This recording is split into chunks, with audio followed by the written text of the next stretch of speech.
హరీష్ రావు గారికి దబాయించడం ఒకటి తెలుసు అధ్యక్ష, ఆయన దబాయించడం ఒకటి తెలుసు, ఆయన పనిచేసేది తెలియదు సార్. 5 ఏళ్ళు ఇరిగేషన్ మినిస్టర్ గా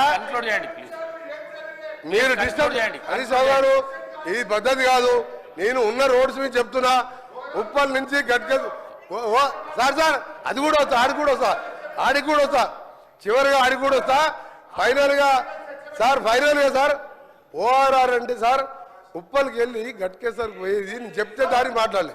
ఇప్పుడు నేను స్టార్ట్ చేయించా.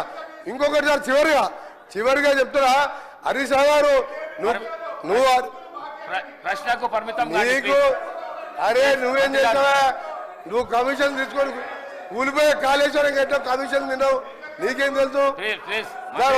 ఒక నిమిషం లాస్ట్ విషయం సార్, ఓఆర్ఆర్ సార్ ఇవాళ హైదరాబాద్ ప్రపంచ పటంలో పెట్టింది కాంగ్రెస్ ప్రభుత్వం. ఓఆర్ఆర్ నిర్మించి 6,500 కోట్ల జైకా ఫండ్స్ తోని 1000 ఎకరాలు సేకరిస్తే ఆ రోడ్డుతోని హైదరాబాద్ కోకాపేట్ ఫైనాన్షియల్ డిస్ట్రిక్ట్ అదే ఏరియాలో ఎయిర్పోర్ట్ కడితే కోకాపేట్ అమ్ముకున్నారు అధ్యక్ష. 1,00,000 కోట్ల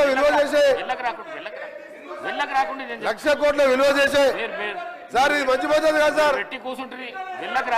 నేను ఉన్న వాస్తవాలు చెప్తాను.